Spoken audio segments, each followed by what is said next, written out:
Jika kita membaca Alkitab Perjanjian Baru, khususnya dalam kitab Kisah Para Rasul, kita akan melihat mengenai adanya komunitas Yahudi di luar Israel. Lalu ada juga tokoh-tokoh Alkitab yang lahir dan besar di luar Israel, namun memiliki peranan yang signifikan dalam penyebaran kekristenan di luar Israel. Mengapa demikian? Lalu siapa saja mereka?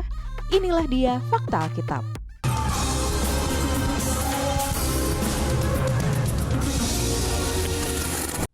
Catatan Alkitab Perjanjian Baru mengenai komunitas Yahudi di luar Israel. Komunitas-komunitas Yahudi yang berada di luar Yerusalem memainkan peran penting dalam penyebaran awal kekristenan. Banyaknya kumpulan dari komunitas ini kemudian menjadi audiens pertama bagi pemberitaan Injil oleh para rasul. Beberapa catatan Alkitab menunjukkan demikian, seperti Kisah Para Rasul 2 ayat 5. Waktu itu di Yerusalem diam orang-orang Yahudi yang saleh dari segala bangsa di bawah kolong langit. Ini menunjukkan adanya diaspora Yahudi yang sangat luas. Dalam Kisah Para Rasul 18 ayat 2 menceritakan bahwa di Korintus ia atau Paulus berjumpa dengan seorang Yahudi bernama Aquila yang berasal dari Pontus. Baru-baru ini ia datang dari Italia dengan Priscilla istrinya. Ayat ini menunjukkan mengenai keberadaan komunitas Yahudi di Italia. Selanjutnya mengenai kisah orang Yahudi yang berasal dari Alexandria, Mesir, yang melakukan pelayanan di Efesus. Kisahnya tertulis dalam Kisah Para Rasul 18 ayat 24. Lalu ada lagi catatan Alkitab dalam Kisah Para Rasul 17 ayat 1 yang menuliskan bahwa di Tesalonika ada sebuah rumah ibadat orang Yahudi. Hal ini menunjukkan bahwa di zaman itu sudah berdiri sinagoga di Tesalonika, Yunani. Alasan komunitas Yahudi berkembang di diaspora. Banyak orang Yahudi pada zaman Perjanjian Baru tinggal di luar Yerusalem, di berbagai daerah seperti Yunani, Alexandria Mesir, Roma, Damaskus, Mesopotamia, dan wilayah-wilayah yang sekarang dikenal sebagai Turki modern. Ada beberapa alasan utama mengapa komunitas-komunitas Yahudi ini berkembang di diaspora, seperti penaklukan dan pengasingan. Penaklukan oleh bangsa Asyur dan Babilonia menyebabkan pengasingan dan perpindahan penduduk Yahudi keluar Israel. Penawanan Babilonia dan pengasingan dijelaskan dalam 2 Raja-Raja pasal 25 dan 2 Tawarik pasal 36. Kemudian terkait perdagangan dan ekonomi. Kota-kota besar seperti Alexandria, Roma, dan kota-kota Yunani lainnya merupakan pusat perdagangan dan ekonomi yang menarik para pedagang Yahudi.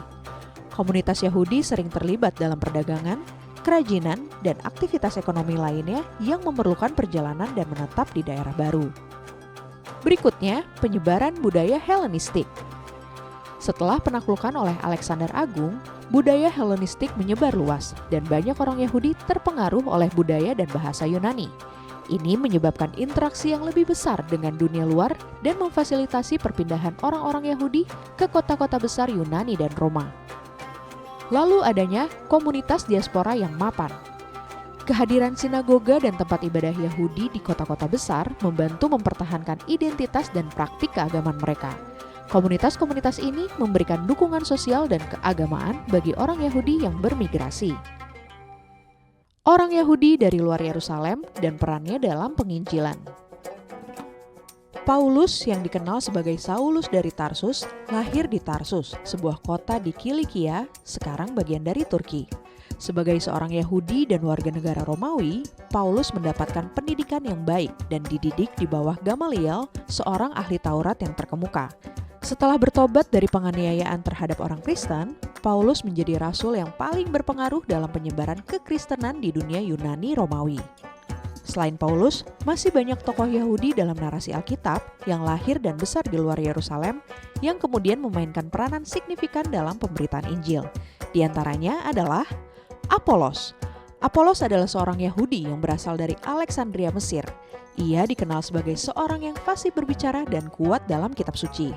Kisah Para Rasul 18 ayat 24. Apolos memainkan peranan penting dalam mengajar dan menguatkan jemaat di Efesus dan Korintus. Apolos dikenal sebagai seorang pengkhotbah yang bersemangat dan memiliki pemahaman yang mendalam tentang ajaran Kristus, serta berkontribusi besar dalam pertumbuhan gereja-gereja awal. Barnabas. Nama aslinya ialah Yusuf, seorang Yahudi dari suku Lewi yang berasal dari Siprus. Kisah Para Rasul 4 ayat 36. Barnabas memainkan peranan penting dalam mendampingi dan mendukung Paulus dalam pelayanan misionarisnya.